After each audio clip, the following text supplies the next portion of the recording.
your upline, your management team that you're working with, they will know your progress, because once you complete any level, it asks you a question. Do you want the organization, Toastmasters International, to send a letter to your manager that you've completed? Mm-hmm.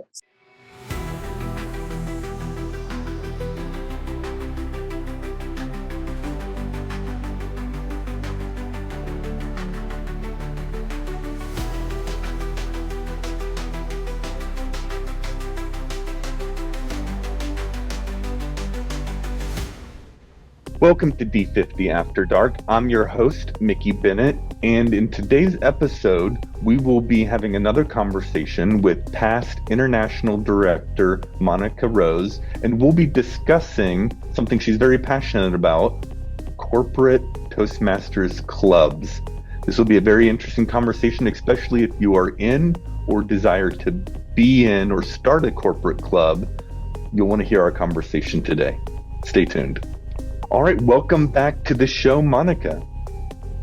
Hello.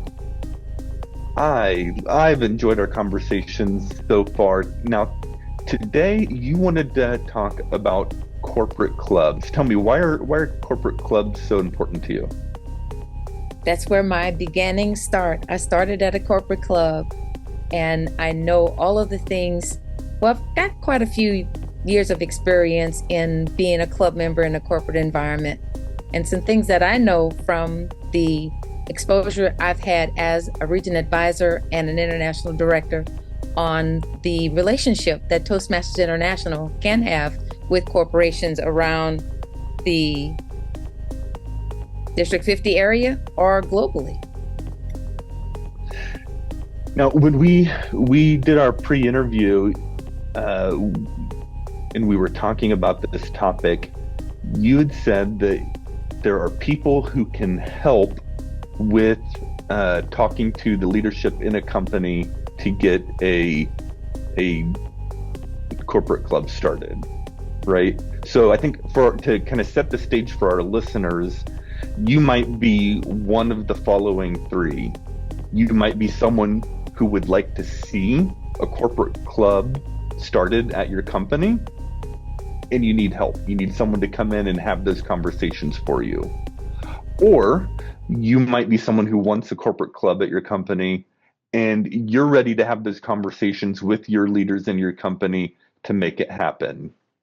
Or third, you might be someone who is so passionate about corporate clubs as Monnica is, that you want to be someone who is available to come in and have those conversations with people in a company to show them the value of Toastmasters so that they are open to bringing us into their company. So you might fit into one of those three, and maybe we'll talk about each of them a little bit. So Monnica, you said there's people who are able to help with these conversations. Absolutely. So I'll go through the three that you described here, Mickey, and just talk just on a touch. And if we want to expand on, we can. In my corporation, we already had a Toastmasters club, but in my role as a division director, looking to grow my division, or in my role when I was club growth director, that was one of the areas where you can either create a club, and you're in a specialty club here, so those all fall into the same list. But you work somewhere. And Mickey, where do you work? Is there a Toastmaster club where you are? Mine was already set, but these are the things that started that conversation as club growth director, because I was looking to see how we can grow District 50. And I noticed that several opportunities appeared. There was a club at McAfee. There was a club at Blue Cross Blue Shield. And the third one that I was involved in was one with GMAC, where they chartered 2 clubs. Because I was club growth director, this was an amazing time, and that I had so much fun on. It was almost like an area director. But I was already comfortable with that process. I knew what needed to happen. I was able to have the conversation. And I noticed that as I chartered clubs, once I left the club itself, something changed. So the best person to be in this role is someone with the energy that is willing to share their personal testimony and encourage and inspire others to join a club or start a club. So I found sometimes I was in a position to talk about during our deck and council meetings to talk about if you know something about the club chartering process and can talk to management, it's okay. But if you don't, a lot of times we can't charter any clubs because of the fear that comes with the process. So I would explain how to look at the application forms, how to have that conversation and share that with leaders. So much to value is in that presentation, so much connecting the district leaders was valuable. When I did one a few years after I served in the district governor role, one division director was able to start the conversation and take it all the way to chartering because she had the presentation, which gave her much more of a level of comfort to have that talk. So that's part of if you see it and you need help, you can go through learning it in that process. But if you get to the point where you want to or don't know, then what we call now a sponsor or a corporate liaison would be a person that can go in and help us with that process. So chartering corporate clubs, I'll tell you, with the GMAC club, we met 5 times to talk with the initial team to say yes or no, is this a good fit? Will this work for us? Will this give us the ROI we're looking for? Will it help our employees to learn how to be better communicators and leaders? And that was the initial step. So then they opened that out to the next level of leadership, the next layer down. And that was another meeting. So we talked about this is the program. We brought the CC, the Competent Communicator Manual, and the Competent Leader Manual. Now, today, we have a Pathways program, and that presentation, I'm sure, looks totally different from during my years of experience in sharing how to get started. It's even better because we're already talking that language. Now, the key is, though, is to continue to talk in the board of directors type language, and each officer is a director, and then they're part of an executive committee in the club, because this is the language that corporations need and that can easily transfer the transferable skills that happen in that chartering process. This is where we are. So if we had corporate liaisons, wouldn't it be great that we have 1 or 2 people, or maybe 1 for each division right here in District 50? Imagine how we can grow when you have someone talking that same language. All the apples are Gala apples. All the oranges are Florida sun-kissed. Everybody's talking the same language. That makes communication that much easier. So that's my focus on allowing districts to create that role. Right now, it does not exist. So we have a lot of opportunity here.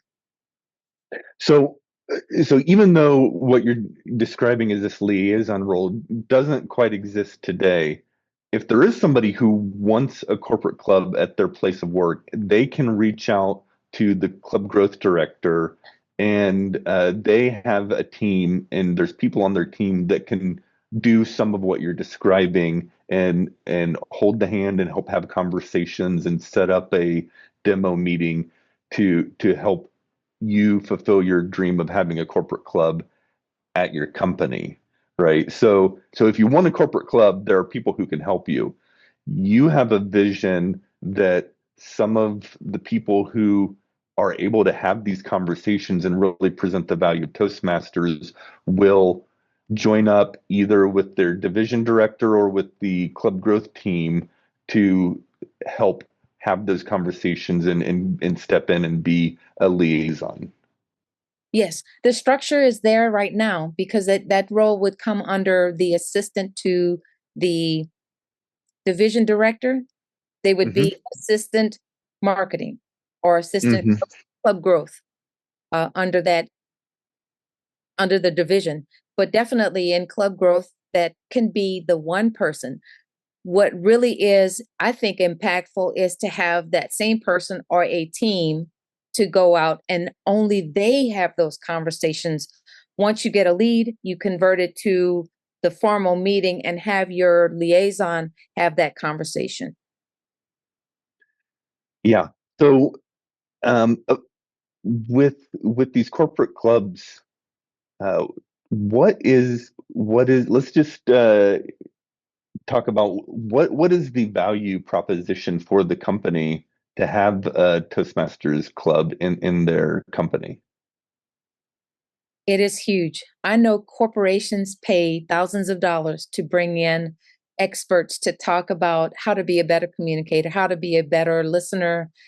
There's also presentations that come in on other topics. Sometimes corporations will have learning labs, so to speak. So if there's a relationship, the value proposition is Toastmasters has a program where it's member driven and they can work on their own time and they can develop themselves, and in the experiential way they can practice on things before they get to do the big presentations at work.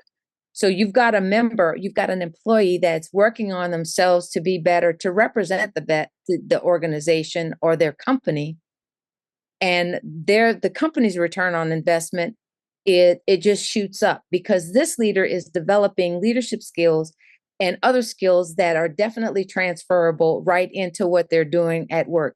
Teams, leading teams, communicating across different platforms.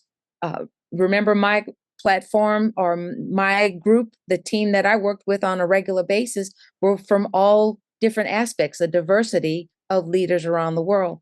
So we can come in and say this person will develop themselves so that they can close sales. We've got different statistics that they can definitely see that member gaining and contributing back to the company. Yeah, yeah. As we know in Toastmasters, you develop communication skills, which is important for any role.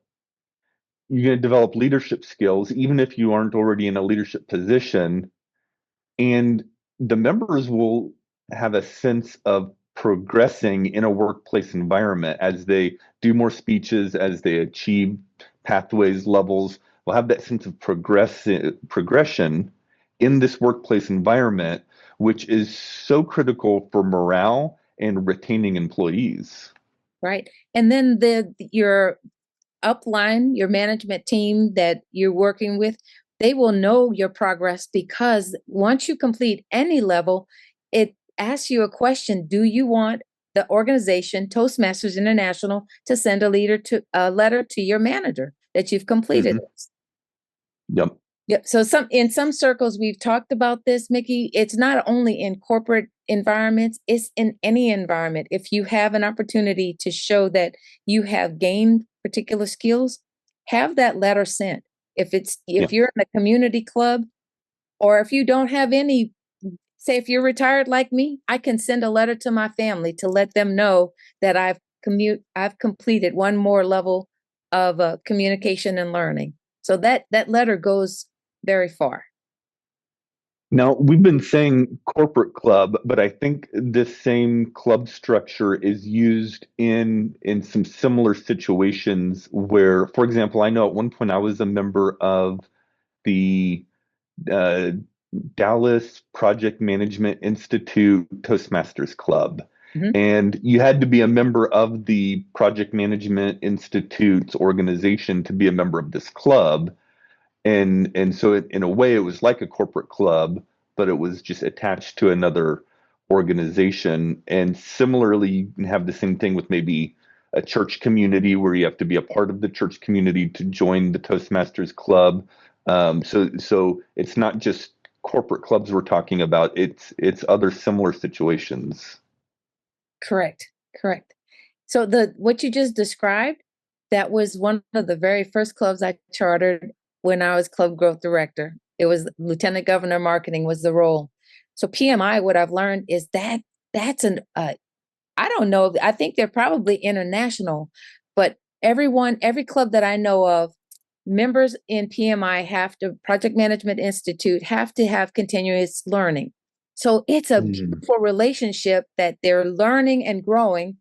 The PDUs is what they call that they have to report back annually is related to what they are doing in the Toastmasters arena. So they already have to do it anyway. It's a win-win for the relationship. There is a win-win because the club exists, because the organization exists, and then they're taking care of two birds with one stone, if you will. I'd forgotten that aspect of it. Yeah, they got their educational credits by attending the meetings, which was great for meeting attendance because you had to show up and attend to get your credits. So people showed up to the club meetings. Yep. Which was great. Which the attendance had made all the meetings very good. It was a great club. Right. So we're back to the cost here. So in the corporate environment, if the cost is so extreme for what it costs Toastmasters and a membership, that is a big cost savings for the organization, for the corporate environment, so to speak. And then the cost for PMI, it's as nominal for a Toastmaster membership, and you get your PDUs. Yeah. So to kind of wrap up, if one of our listeners is interested in what we're talking about today, they want a club at their company, as you said, they can reach out to the club growth director's team. You can find their contact information on d50tm.org, and the club growth team can help you. If you're interested in being one of these liaisons, which could be just a really phenomenal learning and educational experience to serve in that role, who do they reach out to? The same club growth director or to their division director or both? They can do both. Yeah. Because one thing, Mickey, we might want to add on there too, is that if you're interested and you want to know more, hopefully there is a training session that the individual can be trained on. If you have the desire, but you don't know all of the components that are involved, I hosted a demo meeting training to bring members out to show this is what a demo meeting is all about and the different aspects of it. So you learn in that way. And for the people that attended that training session, that told me the leaders who were interested in developing. So we called on them often. And it's just like scuba diving. The more you experience it, the better you get. So each demo meeting, you come and learn and you be a part of a different aspect. But if you're looking for a corporate liaison, and look, I'm putting the club growth team out there, a training plan, and that's how we can help grow in that aspect. And I'll be happy to help with that as well. Yeah, so email your club growth director and tell them Monnica Rose and D50 After Dark sent you. Oops. Well, do you have anything else for our audience on this topic? No, I'm good. Okay, all right. Well, thank you so much for talking to us about this opportunity to grow our district and bring the wonderful opportunity that is Toastmasters to more people in our own companies. And in our next and final, for now, conversation with Monnica, we're going to be talking about emotional intelligence. Stay tuned, check out our next episode, and thank you for joining us today on D50 After Dark.